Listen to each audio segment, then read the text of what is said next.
Bonjour à toutes et à tous, j'espère que vous allez bien. Merci d'être avec moi sur cette piste aujourd'hui où nous allons parler du service au paddle. Alors, ce chapitre, je vais le séparer vraiment en plusieurs parties afin que ce soit clair pour tout le monde parce que vous m'avez posé des questions.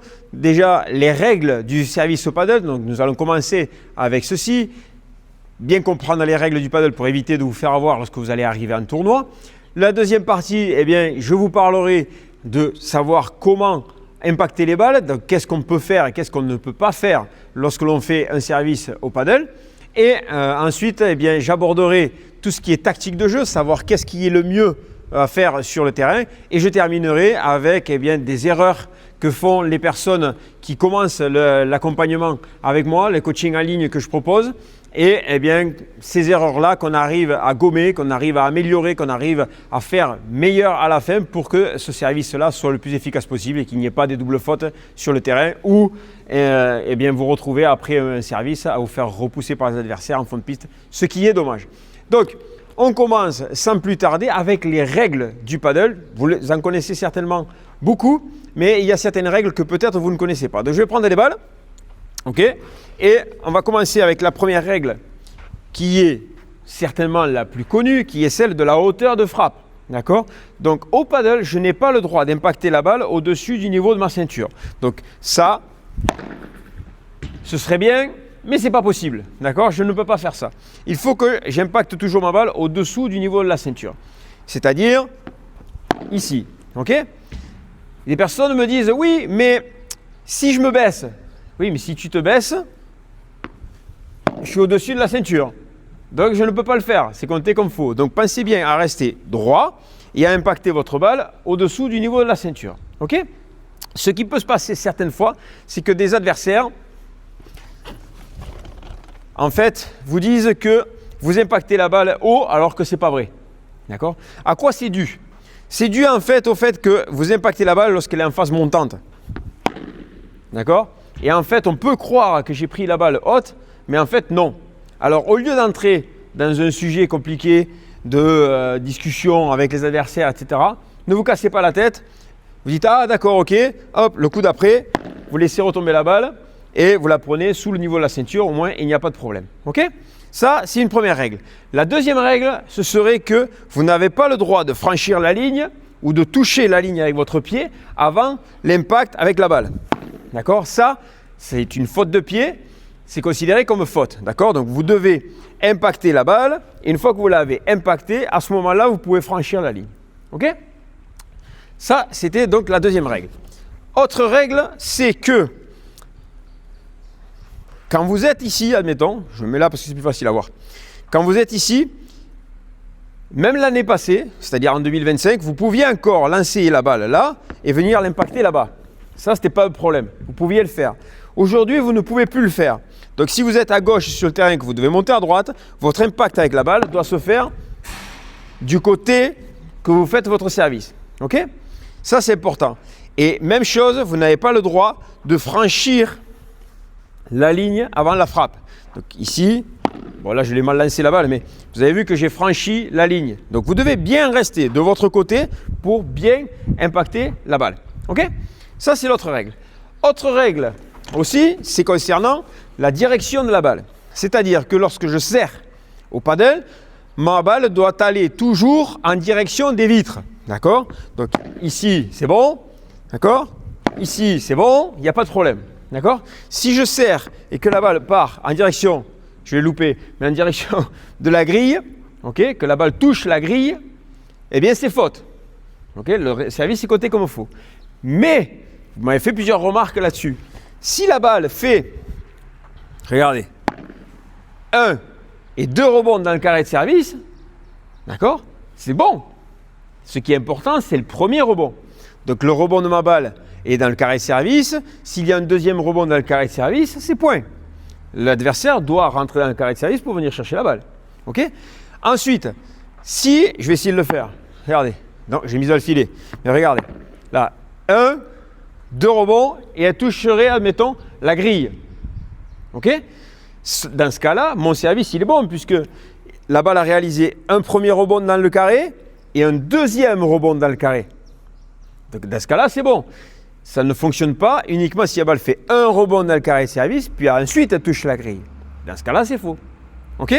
Donc que ce soit bien clair entre nous. Ce qui est important, c'est ça, c'est que en fait, la balle fasse bien son premier rebond dans le carré de service. S'il y a un deuxième rebond dans le carré de service, c'est point pour moi. OK? Donc voilà un petit peu l'idée par rapport à toutes les règles du service.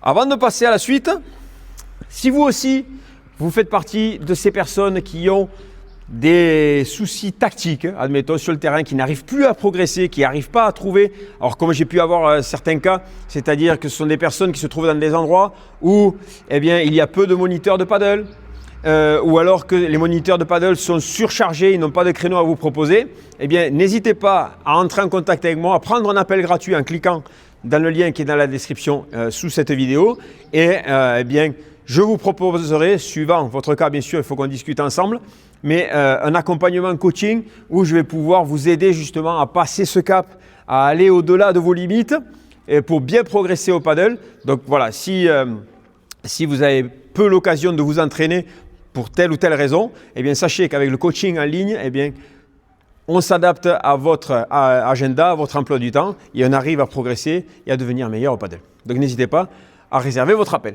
Alors maintenant, deuxième partie de vidéo, qu'est-ce qu'on peut faire avec le service? Je ne parle pas de règles, je parle de comment je peux réaliser mon service. Alors tout ça, c'est intéressant parce que, eh bien, je vous parlais de rebond tout à l'heure. Ce rebond, il est important. C'est-à-dire que, dans un premier temps, pour quelqu'un qui débuterait le paddle, je conseillerais de prendre la balle lorsqu'elle est en phase descendante.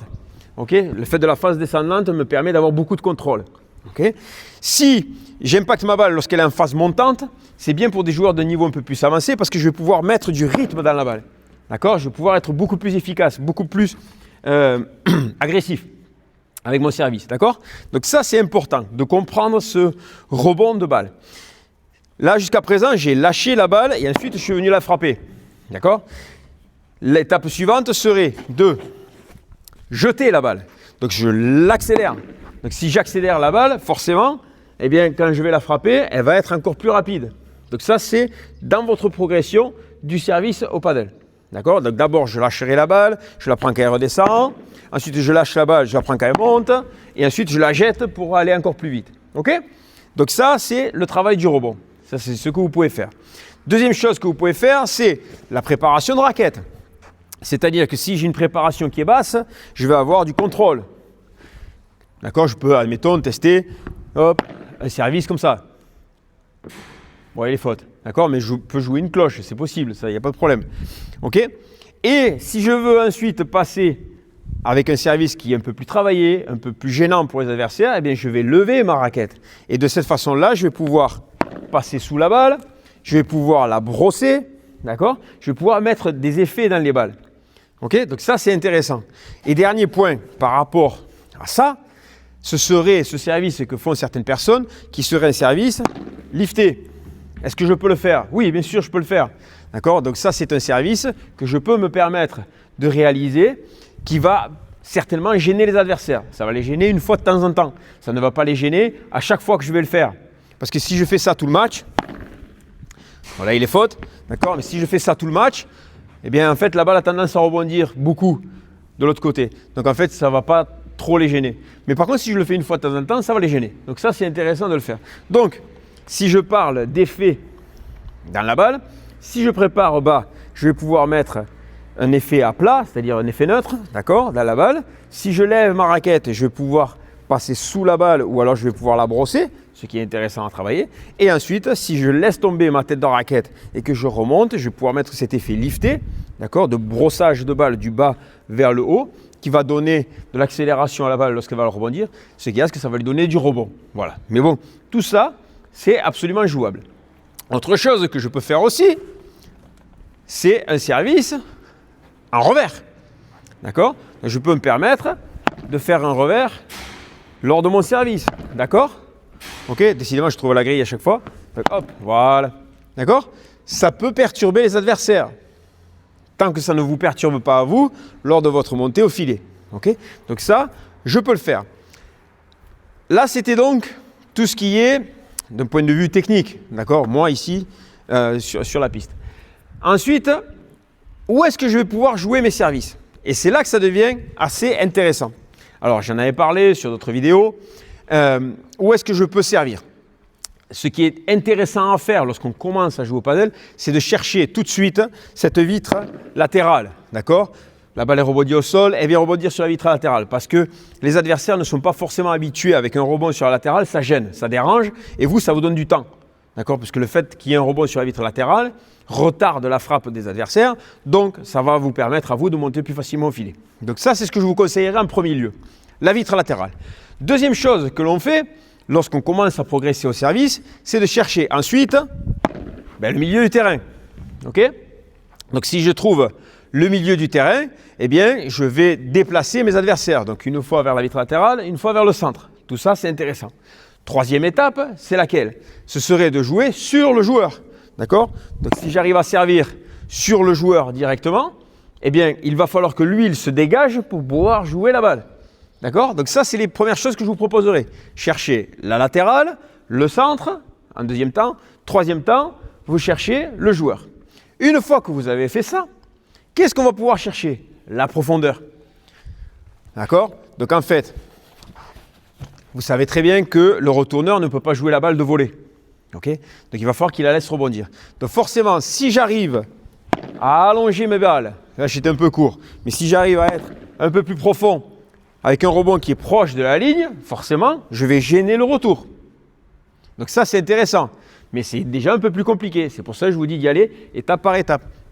On peut chercher la vitre latérale, le centre, le joueur, et ensuite, on commence à travailler en profondeur. Donc, admettons, sur le T, au centre, eh bien, je peux venir chercher quelque chose, voilà, d'un peu plus profond. Et ça va gêner les adversaires. D'accord? Chose que certaines personnes font aussi, qui est intéressante, c'est de chercher une balle courte.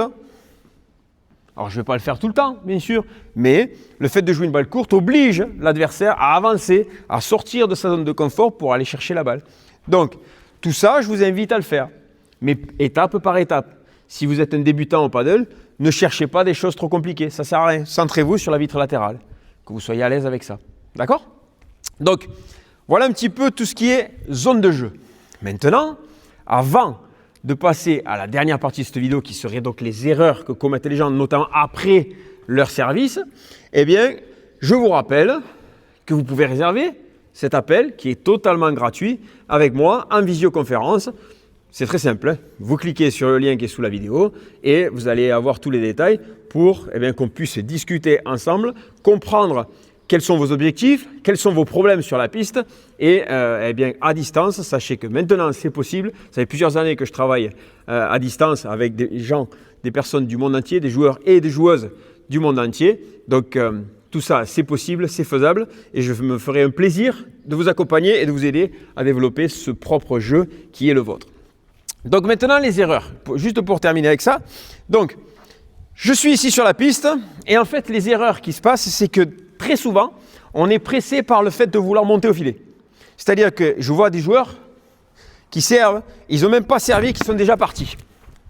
Ça, c'est une grosse erreur parce qu'en fait, on fait trop de fautes avec le service. Et en fait, ce qu'on vous dit souvent, c'est serre, monte, serre, monte, serre, monte. D'accord. Mais monte où? L'idée, c'est de passer la ligne. D'accord? Si ici, je suis en défense, ici, je suis en attaque. D'accord? Donc, j'ai juste un mètre à faire pour être déjà en zone d'attaque. Donc, terminez bien votre service. Et une fois que j'ai terminé mon service, je vais passer en zone d'attaque. Comme ça, vous allez pouvoir améliorer votre service. OK? Ça, c'est une des premières grosses erreurs que trop de personnes commettent. Deuxième erreur que les personnes commettent, c'est de vouloir gagner avec le service. Nous ne sommes pas au tennis. Le service au paddle, il sert à quoi? Il sert à prendre notre position d'attaque au filet. Il ne sert pas à gagner le point. Donc pensez à chaque fois que vous allez réaliser un service qu'il va vous aider à faire quelque chose derrière. Donc admettons, vous servez avec une première balle, elle est faute. OK. Vous servez avec un deuxième service. Qu'est-ce qui risque de se passer avec ce deuxième service? Vous risquez de prendre un lob. C'est le 3/4 du temps ce qui se passe. D'accord? Donc si vous savez que vous allez prendre un lob, eh bien faites un service assuré et arrêtez-vous ici. Ça vous évitera de vous faire lober et de repartir derrière. Donc s'il joue un lob, ensuite derrière, je peux réaliser ma bannière et pourquoi pas prendre le filet. Ça, c'est pas un problème. OK? Par contre, si je fais une deuxième balle, là, je monte vite au filet, je prends un lob, je repars derrière en défense, ça n'a plus de sens. C'est dommage. C'est dommage. D'accord? Donc ça, c'est la deuxième erreur. Troisième erreur, c'est, regardez un petit peu, je suis joueur de droite. Okay, donc là, je sers sur ma diagonale. Okay, je vais me mettre ici, à peu près. Pourquoi je vais me mettre ici? Parce que, eh bien, je vais être dans l'axe de ma balle. D'accord? L'erreur que font certaines personnes, c'est que... Alors, attendez, je vous montre d'abord. Je suis ici, d'accord? Je vais jouer ma balle. Et donc, je vais monter en ligne dans la même direction que ma balle. Donc, vous avez vu, j'étais ici. Si je joue mon service depuis ici et il faut que je monte là-bas, qu'est-ce qui va se passer? Je vais faire mon service et je ne vais pas pouvoir aller dans la même direction que ma balle. Il va falloir que je fasse une course en travers. Et ça perturbe en fait. Ça gêne. Et donc très certainement, avec le retour de l'adversaire, vous allez vous retrouver pris par la balle. C'est dommage. C'est quelque chose que c'est simple à réaliser. Donc je suis joueur de droite, je dois monter à droite. J'ai mon service ici, mais je vais me décaler par rapport au centre pour pouvoir monter tranquillement et venir prendre ma position au filet. Lorsque je suis à gauche sur le terrain, il faut que je me mette proche de la ligne parce que ça me raccourcit la distance pour aller prendre ma position au filet. Donc ici, lorsque je suis de l'autre côté, d'accord, donc je suis joueur de droite, je sers à gauche, et bien ici, il va falloir que je me donne du temps pour venir bloquer ma position ici. Regardez ma profondeur par rapport au filet. Je suis loin du filet parce que l'adversaire, il va vouloir venir jouer dans ce couloir-là. D'accord? Donc, si je sers doucement et que je viens directement ici boucher l'angle, j'ai beaucoup plus de chances de contrer le retour de l'adversaire que si je sers, regardez, que si je sers et que je monte avec un service rapide. Si je fais service rapide et que je vais ici, bon, ben autant vous dire qu'il y a de fortes chances soit que je me fasse passer, soit que je me fasse prendre par le retour de l'adversaire, et pire encore, que je réalise une volée en courant et que je fasse la faute avec ma volée. C'est dommage, d'accord? Donc ça, ce sont les erreurs les plus communes qu'il y a lorsque l'on réalise un service. Donc faites-y attention, s'il vous plaît. Donc tout ce qui est positionnement au départ du service, tout ce qui est le fait de se presser à vouloir servir, à vouloir monter trop vite et surtout de vouloir gagner le service en un point gagnant, comme si c'était un service au tennis qu'on voudrait gagner le point. D'accord? Donc j'en ai terminé aujourd'hui avec cette vidéo. J'espère vous avoir donné un maximum de conseils techniques et de conseils tactiques pour que vos services futurs, lorsque vous allez entrer sur le terrain, soient beaucoup plus efficaces et surtout que vous soyez plus à l'aise sur le terrain pour pouvoir pratiquer votre propre paddle. Allez, merci à toutes et à tous. On se retrouve très vite et très bientôt dans une prochaine vidéo du coach. Salut!